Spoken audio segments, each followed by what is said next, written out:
சோத்திரம் ஆண்டவரே, உமக்கு கோடான கோடி சோத்திரங்களை செலுத்துகிறோம்ப்பா. இந்த அதிகால வேலைக்காய் உங்களுடைய நாமத்துக்கு நன்றி செலுத்துகிறோம் அப்பா. இந்த வேதத்திற்காக, உடைய சத்தியத்திற்காக எங்க கண்களை திருப்புகிறோம், எங்கள் இருதயத்தை திருப்புகிறோம். நீர் ஒரு விஷயம் எங்களுக்கு உதவி செய்தரணும் அப்பா. இந்த காதுகள் எல்லாம் விருத்த சேதனம் பண்ணப்பட்டு உங்களுடைய சத்தியத்தை தெளிவாய் கேட்க நீர் எங்களுக்கு உதவி செய்யும். உங்களுடைய புத்தாகத்துல நாங்கள் கெஞ்சுகிறோம். எங்க ஜீவன் உள்ள நல்ல பிதாவே, ஆமென். நீதிமொழிகள் 14ஆம் அதிகாரம் 2ஆம் வசனம். நீதிமொழிகள் 14ஆம் அதிகாரம் 2ஆம் வசனம். நிதானமாய் நடக்கிறவன் கர்த்தருக்கு பயப்படுகிறான். நிதானமாய் நடக்கிறவன் கர்த்தருக்கு பயப்படுகிறான். இன்னைக்கு நம்ம கர்த்தருடைய வார்த்தையை நிதானமாய் நடக்க வேண்டும் என்ற தலைப்பில் தான் நாம் பார்க்க போறோம். அவன் தான் கர்த்தருக்கு பயப்படுகிறான். நிதானம். சின்ன பிள்ளையா இருக்கும் பொழுது கடகடகடகடன்னு ஓடுவோம். அப்பொழுது தாத்தா சொல்லுவாங்க, மெதுவா போடா மெதுவா போடா மெதுவா போடா மெதுவா போடா என்று சொல்றது நம்ம காதுல கேட்கவே கேட்காது. கடகடகடகடன்னு ஓடுவோம். அப்படியே 2 பேர் விழுந்து விடுவோம். பிறகு அழுவோம். தாத்தா தூக்கி விடுவார்கள். அப்பொழுது கையில் இருக்கிற மண்ணை எல்லாம் தட்டி விடுவார்கள். சொன்னல, நிதானமா போடும், நிதானமா போடும். கேட்க மாட்டோம். திருப்பியும் ஓடுவோம்.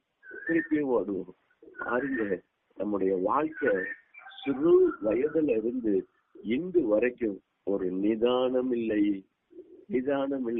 இதை என் அப்பா அறிந்துதான் அதை 2000 வருஷங்களுக்கு முன்னாலே எழுதி வச்சிருக்கிறாரு. நிதானமாய் நடக்கிறவன் கர்த்தருக்கு பயப்படுகிறான். நிதானம் இல்ல. இந்த லண்டன் நாட்களில எங்க சபையில எங்க குருவானவர் ஒரு போட்டி வைத்தார். இந்த 40 நாட்கள்ல வேதத்தை யாரு படித்து முடிக்கிறார்களோ அவர்களுக்கு எல்லாம் சரியான பரிசு கனமும் பண்ணப்படுவார்கள் என்று சொன்னார். ஆமா, இதற்கு பேரை எல்லாரும் முன்பதிவு செய்தார்கள். பயங்கர ஓட்டம். அதிகமா 40 நாள்ல ஏறக்குறைய 20-25 நாளிலே எல்லாருமே பார்த்து முடிச்சிட்டாங்க. வேகமா. ஆனா இந்த 40 நாளுக்கு பிறகு அந்த வேத பகுதியை திறக்கவே இல்லை. அன்னைக்கு படிச்ச பாத்தீங்க அப்படின்னா ஆச்சரியமா இருக்கும். கோயில்ல 10 நிமிஷத்துக்கு முன்னாடி வந்துட்டா கூட இந்த போட்டியில் கலந்து கொண்டவர்கள் வேதத்தை திறந்து வாசிக்கிட்டே இருப்பாங்க. சர்ச்சு முடிஞ்ச போறவன் பார்த்தா எங்கேயாவது ஒரு ஓரத்துல உட்கார்ந்து பேசாம வேதத்தை, நமக்கே ஆச்சரியமா இருக்கும். இரவும் பகலும் கர்த்தருடைய வேதத்துல தியாகமா இருக்கிற மனுஷன் பாக்கியமா. நம்ம சபை அப்படி மாறிட்டோம் அப்படிங்கிற ஒரு கண்ணோட்டம் வரும் பாருங்க. ஆனா நடந்தது என்ன? இப்பொழுது இல்ல, அந்த வேகம் இல்ல, அந்த வேகமான ஸ்பீட் இல்ல. அப்ப எதுக்காக நம்ம அந்த வேதத்தை வாசித்தோம்? போட்டி வெற்றி பெற வேண்டும். ஆனா அப்பா சொல்றாரு, இல்ல மகனே, அப்படி அல்ல. எப்பொழுதும் ஒரு நிதானம். டெய்லி அப்படி காலையில வேதத்தை வாசி, டெய்லி அப்பாவுடைய சமூகத்துல முழங்கால் படியிட்டு ஜெபம் பண்ணணும். தானியேல் 6ஆம் அதிகாரத்தை பார்த்தீங்க அப்படின்னா, தானியேல் ஐயா தினமும் முழங்கால் படியிட்டு ஜெபம் பண்ணுவார். தினமும் அந்த குறிப்பிட்ட நேரத்துல அவர் முழங்கால் படியிட்டு ஜெபம் பண்ணுவார். நிதானம். கடகடகடகடகடன்னு செய்வது இல்லை, அது அல்ல வாழ்க்கை. ஜெபிப்பது என்றால் பயங்கரமா ஜெபிப்பது, அப்படி அல்ல. தேவனோடு நான் எப்பொழுதும் பேச வேண்டும். அப்பா தான் சொல்றாரு, நிதானமாய் நடக்கிறவன் கர்த்தருக்கு பயப்படுகிறான். பாருங்க, நிதானமா நடக்கிறவன் வாழ்க்கையில என்னெல்லாம் நடைபெறும் என்று நீதிமொழிகள் 14:8 சொல்லுகிறது. தன் வழியை சிந்தித்துக் கொள்வது. இந்த நிதானமாய் நடக்கிறவன் நீதிமொழிகள் 14:8 படி தன் வழியை சிந்தித்துக் கொள்ளுவான். திருவள்ளுவர் சொல்லுவாரு, வார்த்தையை நீ கொட்டிட்ட அப்படின்னா அள்ள முடியாது. அதுல அழகா சொல்லுவாரு, தீயினால் சுட்ட புண்ணு ஆறிருப்பா, நாவினால் சுட்ட வடு அப்படின்னு சொல்லுவார். அப்ப என்ன அர்த்தம்? பேச்சில நிதானம் தேவை. நிதானமாய் செயல்படுகிறவன் நிதானமாய் பேசுவான். நீதிமொழிகள் 14:8 அதைத்தான் சொல்லுகிறது. தன் வழியை சிந்தித்துக் கொள்ளுவான். அவன் ஞானமா இருப்பான், அவன் விவேகியா இருப்பான், நிதானமாய் சொல்லுகிறவன். அவன் ரொம்ப நிதானமா பேசுவான். யார்கிட்ட பேசினாலே ஒரு அமைதி இருக்குங்க. அவர் ஏசப்பா பிள்ளை அப்படின்னு நம்மள சொல்லணும் பாருங்க. பேச்சிலே நிதானம், பேச்சிலே நிதானம் ரொம்ப முக்கியம் பாருங்க, ரொம்ப முக்கியம். நீங்க அந்த பேச்சுல நிதானம் இருக்கா? இல்லைங்க, படபடபடன்னு பேசிடுறோம், படபடன்னு பேசிடுறோம். இன்னும் நிறைய பிள்ளைகளுக்கு ஒருமையில பேச பழகுது, ஒருமையில பேச பழகுது. போனை எடுத்தாச்சுன்னா, இன்னைக்கு மொபைல் ஒரு அத்தியாவசியம் ஆகி போச்சு.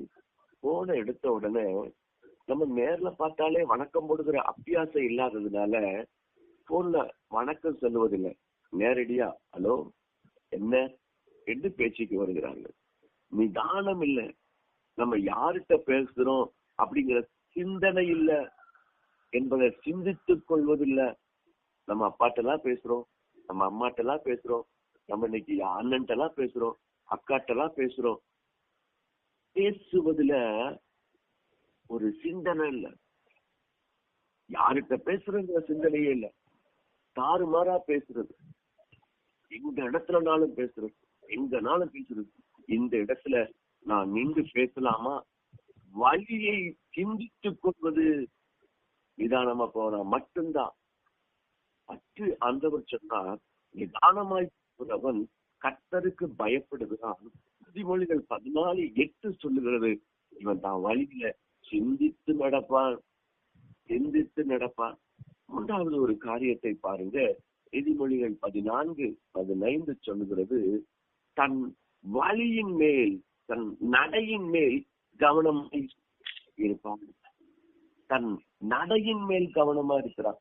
நிதானமா நடக்கிறவன் தான் நடையில கவனமா இருக்கிறான், கவனமா இருக்கிறான். நண்பன் சொல்றான், நான் கடலைங்க, நான் கடலை, என் ஃப்ரெண்டாகத்தான் நான் கெட்டேன். நடையின் மேல் கவனம் இல்ல. அவன் குடிக்க சொன்னா நான் குடிக்கிறேன், நான் குடிய விட்டுட்டேன் பிரதர், ஆனா திடீரென்று அவன் சொல்றான் நான் குடிக்கிறேன். நடையின் மேல் கவனம் இல்ல, நடையின் மேல் கவனம் இல்ல. நான் காலையிலே வேதத்தை வாசிக்கிறேன்னு, காலையிலே நான் ஜெபத்தை ஜெபிச்சிருக்கிறேன்னு, நான் அப்பாவோடு உடன்படிக்கை பண்ணிருக்கிறேன்னு.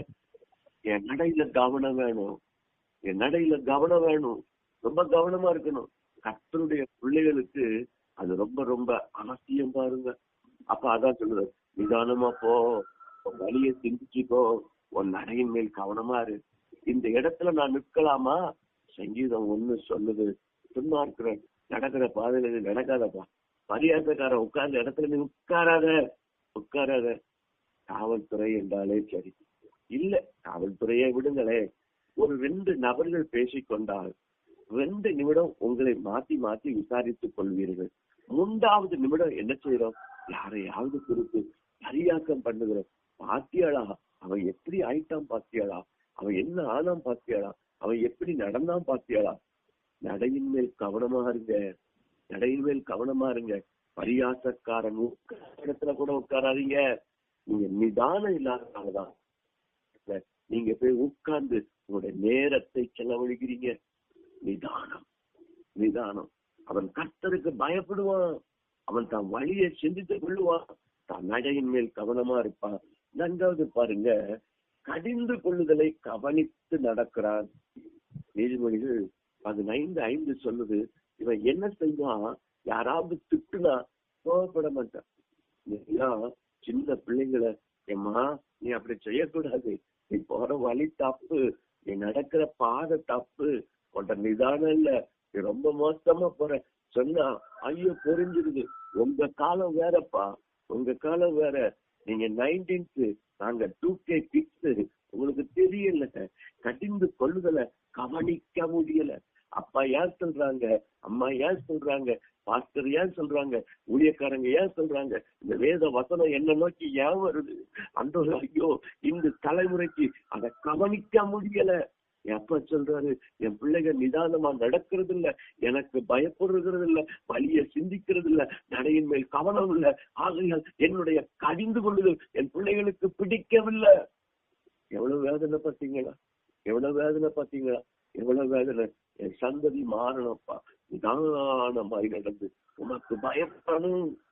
நான்காவதாக நான் முடிக்க போகிறேன். கர்த்தருக்கு கோடான கோடி ஸ்தோத்திரம். நிதானமா நடக்கிறதுடைய பாதை ராஜபாதை. இது ஒளிகள் 25:19. நீ நடக்கிற நிதானமாய் நடந்தனா உன்னுடைய வழி ராஜபாதப்பா, ராஜபாதை. நம்ம தெருவுக்கு ஒரு மந்திரி வந்து குடியிருந்தா அந்த தெருவுக்கு நல்ல ரோடு வந்துடும், நல்ல ரோடு வந்துடும், வேகத்தடை இருக்காது, போலீஸ் வந்துடும், நேரம் ஊழியர்கள் வந்து அடைகிறாது, அங்க மரங்கள் எல்லாம் கலைகள் எல்லாம் வெட்டப்படும், எல்லாம் நீட்டா இருக்கும், நீட்டா இருக்கும், அங்க ஒண்ணுமே வராது, போலீஸ் போக்கு வரவுமா இருக்கும். காரணம் ஒரு மந்திரி இருக்கிறதற்கு. ஆனா அப்பா சொல்லுவாரு, நிதானமா நடந்தனா உன் பாதை ராஜபாதையா இருக்கும்டா. நீ எங்க நடந்து போனாலும் சரி ராஜபாதை, உனக்கு தடையே இருக்காது. நீ போற இடத்துல வெற்றி, நீ போற இடத்துல சுகம், உனக்கு எல்லாம் உண்டாகும். எவ்வளவு பெரிய ஆசீர்வாதம் பார்த்தீங்களா? எவ்வளவு பெரிய ஆசீர்வாதம் பார்த்தீங்களா? இந்த கால வேளையில நாம் அதை கற்றுக்கொள்ளணும். ஜெபிக்க போகிறோம் பாருங்க. கர்த்தருக்கு கோடான கோடி ஸ்தோத்திரம். என் அன்பு தகப்பனே, என் அன்பு தகப்பனே, இந்த கால வேளையில என் நட நிதானமா இருக்கா, நிதானமா இருக்கா? அப்பா சொல்லுவாரு, என் பிள்ளை நீ கர்த்தருக்கு பயப்படுவ மகனே, நீ நட நிதானமா இருந்துச்சுன்னா நீ கர்த்தருக்கு பயப்படுவ. 2வது காரியம், நீ சிந்தித்துக் கொள்ளுவாய், நீ சிந்தித்துக் கொள்ளுவாய். நிதானமா நடக்கிறவன் எப்படி பேசணும் சிந்திச்சு பேசுவான், எதை பார்க்கணும் சிந்திச்சு பார்ப்பான். நான் சினிமா பார்க்க கூடாது, நான் வேதத்தை பார்த்த என் கண்கள் வேற அசிங்கமானதை பார்க்க கூடாது, சிந்தனை இருக்கும். நடையின் மேல் கவனம், நடையின் மேல் கவனம். இந்த இடத்துக்கு நான் நடந்து போகக்கூடாது, இந்த பாதையிலேயே நான் நடந்து போகக்கூடாது, இவன் கூட சேர்ந்து அங்க போகக்கூடாது, டாஸ்மார்க் வாசலுக்கு என் கால் நடக்க கூடாது, அசுத்தமான இடத்துக்கு என் கால் நடக்க கூடாது. காரியம் நிதானமாய் வாழ்க்கையில் நடக்கிறவன் அந்த நடையின் மேல் கவனமா இருப்பான். எல்லாத்த விட அறிந்து கொள்ளுதல. இன்னைக்கு ஞாயிற்றுக்கிழமை காலையிலே என்ன வார்த்தை, பாஸ்டருடைய வார்த்தை என்னை குத்திச்சு கடினப்படுத்திச்சு. அந்த கவனித்துக் கொள்ளுவான், அந்த கடிந்து கொள்ளுதல. இன்னைக்கு காலையில வேதத்தை வாசிக்கும் போது அந்த கடிந்து கொள்ளுதல கவனித்துக் கொள்ளுவான். இப்ப என்ன நடக்கும்? இப்படி நடக்கிற நிதானமாய் நடக்கிற பிள்ளைகளுடைய பாதை ராஜபாதை, ராஜபாதை.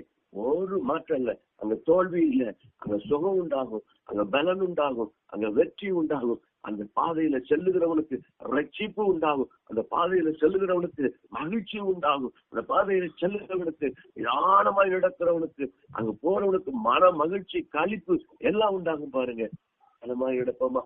அப்பா செய்தியை கேட்கிற ஒவ்வொரு பிள்ளைகளையும் அப்பா விசேஷமா இந்த வார்த்தையை பேசுகிற நானும் கூட நிதானமாய் நடக்க இந்த கால வேளையில எங்களுக்கு கற்றுக்காக நன்றியப்பா. நிதானமா நடக்க எங்களை கரம் பிடித்து நடக்கும். ஒரு சிறு வயசுல ஒரு பாட்டு உண்டு, எங்களை நடக்க சொல்லித்தாரு, எங்களை நடக்க சொல்லித்தாரு. அப்பா வேதத்தை வாசிக்கும் போது நிதானமாய் வாசிக்க, ஜெபிக்கும் போது நிதானமாய் வாசிக்க, நாங்கள் ஒவ்வொரு நடமும் நடக்கும்போது ஏசப்பா பிள்ளையா நடக்க எங்களுக்கு நடக்க சொல்லித்தாரும். இயேசுவின் மூலம் ஜெபிக்கிறோம் ஜீவன் உள்ள நல்ல பிதாவே. ஆமென். ஆமென். ஆமென். ஆமென்.